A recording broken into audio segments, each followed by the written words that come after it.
Many make this CAPM mistake.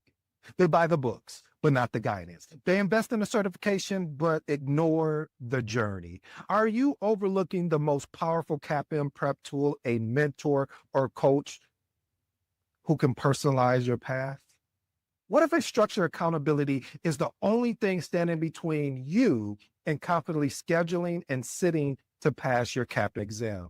Okay, you mind if I tell you a quick story about my first rendezvous with the CAPM? I was ready to conquer the world, well, or at least get certified. I bought the latest CAPM prep book at the time, the one that probably weighed about 5 pounds. I was determined. I read it from cover to cover. I did all the quizzes, highlighted everything. I was basically sort of like a walking and talking project management guru. That's kind of what I felt at the time. I felt good, but something happened. I hit a question. Maybe it was something on risk or procurement that just twisted my brain into a knot. I stared at it, reread it, reread it again, and still nothing. I had no one to ask, no one to bounce ideas off. Don't judge me, but my brilliant strategy was, I hope that specific confusing concept will not show up on the real exam. I know you're judging me saying, a project manager relying on hope? I just can't believe it. Well, guess what? Not only did it show up, it brought his friends and his family. Therefore, right then and there, I realized one of the biggest mistakes you can make and that you can make and just getting the answer wrong is trying to figure it out all entirely on your own, which leads me perfectly into our first point and probably the most critical CAPM mistake. Point number one, navigating CAPM certification alone, underestimating the value of expert guidance and accountability. Again, point number one, navigating CAPM certification alone, underestimating the value of expert guidance and accountability. Listen, family, while self-study is definitely possible, it's just some things that it lacks. It lacks structure, personalized feedback, and motivational push that external accountability provides. This can lead to prolonged study times, gaps in understanding, and a higher chance of getting discouraged or even mostly sidetracked.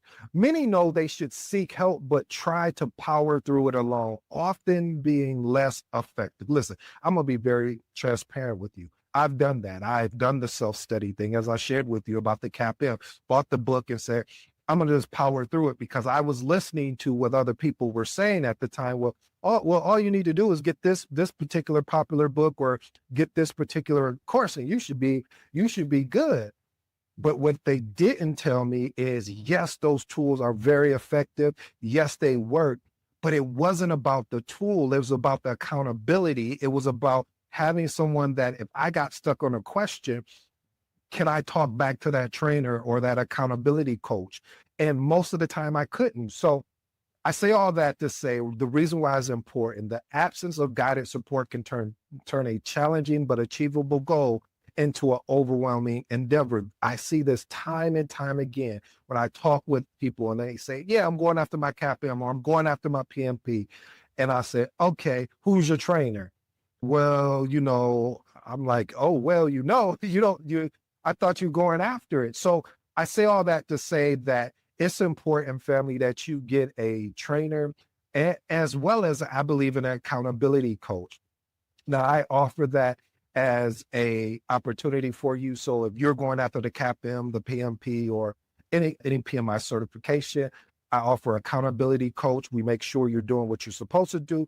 And then from the CAPM, that course, as you guys know, I told you is coming real soon, just still needing to build that out. So I say all that to say that you have to understand the importance of having support in going through this transition. So experiment with these actionable tips. Research options for mentorship, coaching, or structured accountability programs specifically designed for CAPM preparation. Look for programs that offer more than just content delivery. Focus on progress tracking and motivational support. And the next one I would like for you to experiment with, consider the opportunity cost. What is the opportunity cost? The extended study or potential exam retake versus the investment in a program that can streamline your path to certification and provide a supportive framework. Point number 2, ignoring the exam outline updates. Boy, oh boy, candidates sometimes begin their studies using existing materials or courses without actively checking for or incorporating the latest update into that is from the CAPM exam content outline provided by PMI. You'll normally see it as letters ECO, exam content outline. And that basically is just for each certification, PMI has a exam content outline. So you go on PMI.org, you pull that up. And the reason why this is important because the exam content outline is literally the blueprint for the CAPM exam. It details the domains, the tasks, knowledge, and skills that will be accessed during the exam. PMI periodically updates this outline to reflect current project management practices. So studying with an outdated exam content outline means you could be focusing on irrelevant topics or missing entirely new areas, significantly jeopardizing your exam performance. Experiment with these actionable tips. Always download the latest CAPM exam content outline directly from the official PMI website before you begin any type of studying. If you're already studying, here's the next actionable tip I like you to experiment with. If you're already studying, cross-reference your study materials with the latest exam content outline to make sure there's no gaps between the two. The exam content outline, like I said, is what every trainer or coach should be basing their content off of. Now, there's also a piece that most trainers, like my trainer, Phil, he also provides real world aspects as well. So you have a real world or pragmatic approach, but his material always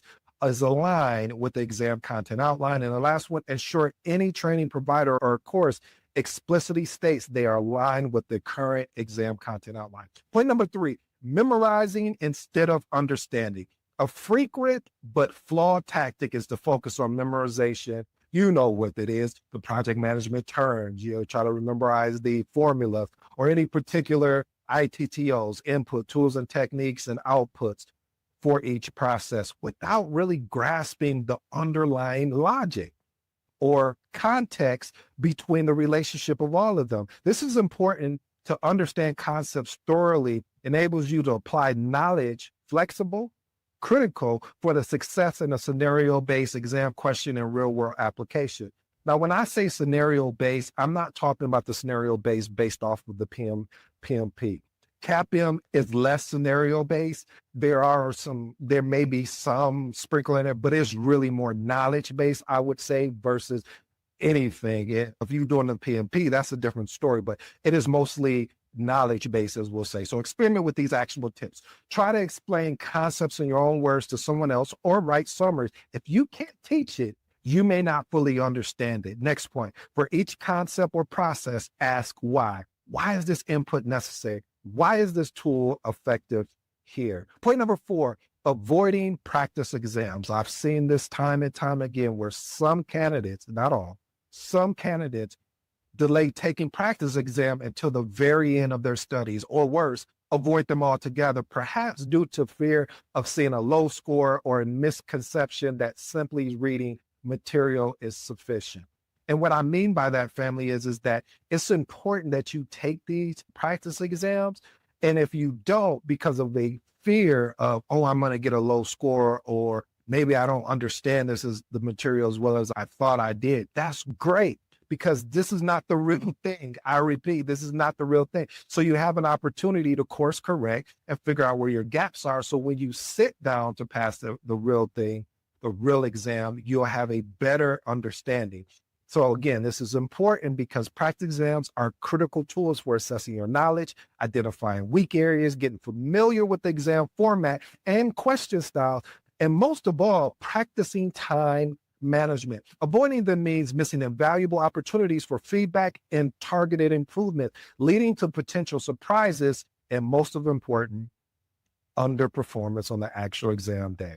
Experiment with these actionable tips. Integrate practice questions and full-length practice exam throughout your study period, not just at the end. Next one, take practice exams under conditions that simulate the actual test, time, without distractions, without notes, And reason why that is important, family, is because when you simulate what you're about to experience from the real exam, this helps you with time management. This helps you with understanding, not feeling like you just have this anxiety or this rush to like, oh, I just need to get through the question. You've already practiced this, so you should be prepared. All right, the last and final one, thoroughly review every question afterwards, both correct and incorrect answers, to understand the underlying reason and pinpoint knowledge gaps. Point number 5, study only from one source, or I should say, relying exclusively on one source. So I went back and forth with this because I've seen success by just having one source, and then I've also seen success having multiple sources. So relying exclusively on just a single textbook or online course or one set of notes for CAPM preparation can limit your exposure to different explanations, examples, and perspectives on the material. Now, I want to park here and give you a caveat. There are some exceptional trainers out here that train CAP, PMP, etc., and you may not need any additional resources. The reason why I recommend this is, if anything, getting a source of maybe a test bank of questions so you can kind of see how the questions are being worded, and because you don't know what you're going to see on the real exam. And because of that, having multiple viewpoints of different questions. So this is what I recommend of saying this can be a mistake, because if you're only studying from one source, you have more of a bias approach, meaning bias as far as saying, if you saw a question on the CAPM, you could look for keywords because you've seen them in multiple different test banks, and that'll give you an advantage. So this is important because different authors and instructors explain concepts in unique ways. What might be confusing in one source could be clarified by another. A single source might also have unintentional bias, errors, or most of all, may not cover all the nuances of the exam content outline comprehensively. This can lead to an incomplete or a skewed understanding. Experiment with these actionable tips. Explore different formats such as video tutorials, podcasts, articles to reinforce your learning. Note, I want to have a special note for here. No more than 3, family. I don't want you to go past 3, because if you start getting more than 3, then you have all of these different materials and sources, and more than likely you probably won't even go through them all. So I always say 3, maybe even just 2. And this is why I said, if you have a trainer, maybe you'll go and get another bank of questions. Or if you decided to go, which I wouldn't recommend, but if you decided to go the route of, hey, I'm just going to buy the course, the content, let's say you went on Udemy, bought a course for CAPM, and then you're just like, well, I'm going to study that and I'm going to go that route. Great. Okay. Still get you. Maybe you might want to get an accountability coach or a additional trainer, or again, a test bank. So those are some examples of why I see people have a lot of challenges with the CAPM, because they're only using one source. So next one, while having a primary study guide is good, supplement it with other reputable resources like the PMBOK, the Agile Practice Guide, basically any PMI authorized training material or regard for CAPM prep book. I also say that even if it's not PMI authorized, you still can use it, as long as, this is the key, I'm giving you this, as they say, the secret sauce, as long as it matches up with the content outline. If the content matches up with the content outline, this is when you want to go ahead and dig into it. Point number 6, not factoring exams cost early. Candidates sometimes, boy, oh boy, focus only on the intellectual challenge of the CAPM. They overlook delaying considering the financial investment required. Now, this is not including the exam itself, but it's also cost for study materials, training courses, potential if you're going to get the PMI membership, which I recommend you do. This is important because the total cost of the CAPM certification can be significant. Failing a budget for these expenses early can lead to financial stress, potentially delaying your exam date or forcing compromises on quality study resources. Again, quality study resources. Unexpected costs can disrupt your preparation momentum. Experiment with these actionable tips. Research all potential costs upfront. PMI membership, which often, family, discounts your exam fee. So this is why the PMI membership is worth it. Look at the cost for, for training courses, textbooks, and any type of exam software, meaning around questions. Next one, create a realistic budget for your certification journey and plan how you would cover these expenses. And the last and final one, consider the cost of potential retake in your contingency plan. Your primary goal should be to pass on the first attempt. And the reason why I talk about that is because I had to take the CAPM exam twice, which I was frustrated that I even had to do it again because I was like, yeah, I got this book, which should be just all I need. And no, I needed more. I needed an accountability coach. I needed a trainer. I needed someone that when I got stuck that I can bounce this information off of. Point number 7, disregarding the exam environment setup.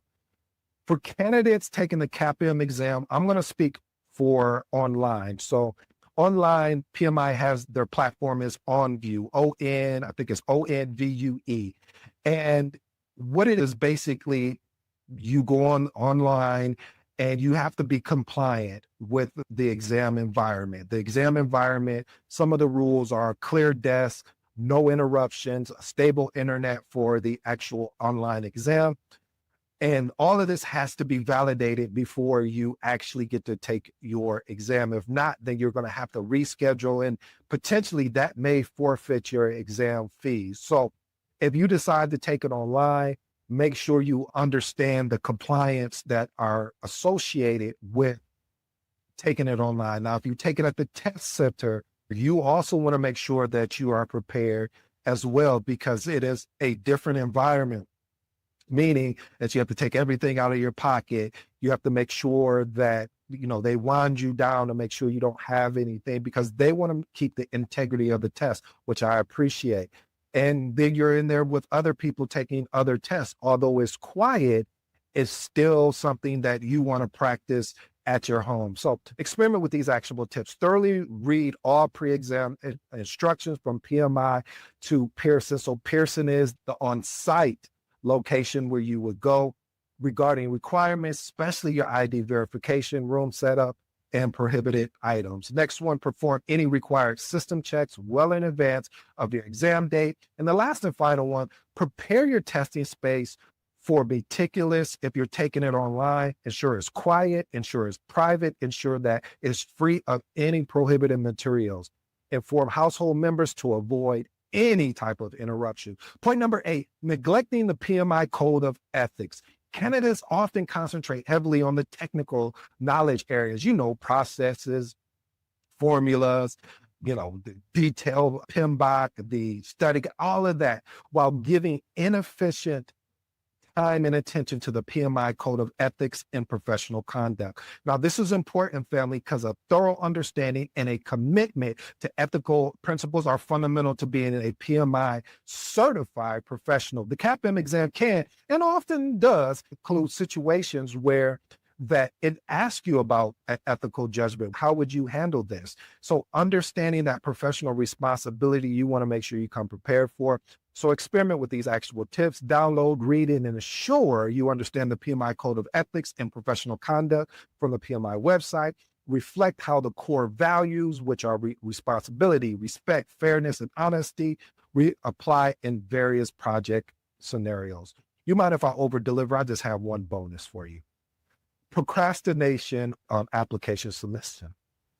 Okay, my name is Edward. I go by the name ED.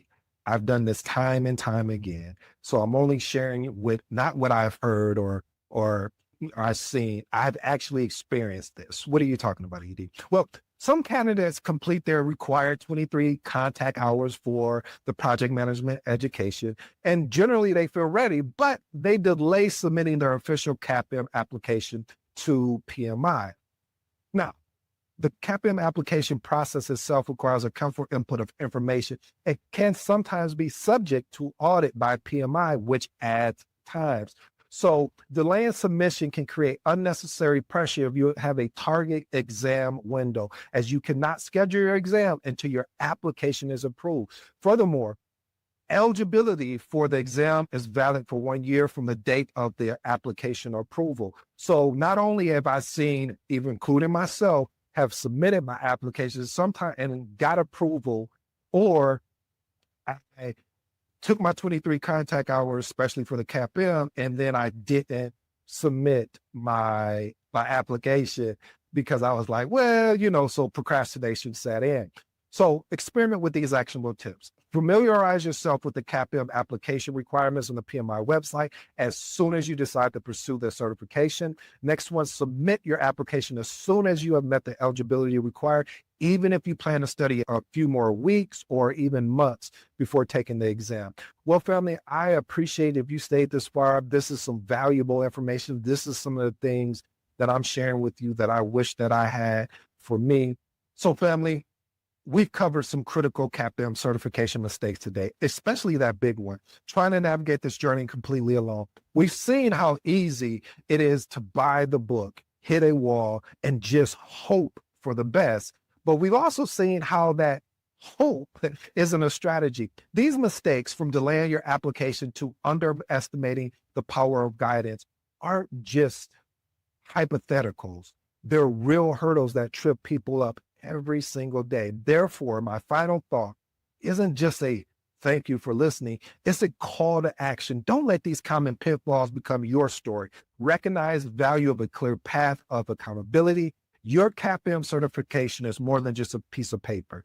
It's a launch pad for your career. Learn from these mistakes. Invest in your success. Take action today to ensure your CAPM journey is efficient, effective, and ultimately successful. As I always say, family, you got this. I go by the name of ED for all you smart and intelligent folks out there. That just simply means Ed. If you need any coaching, any accountability, I have a link. Check it out. If we're a match, let's see how we can work together. Let's see how I can help you avoid these mistakes that I talked about today.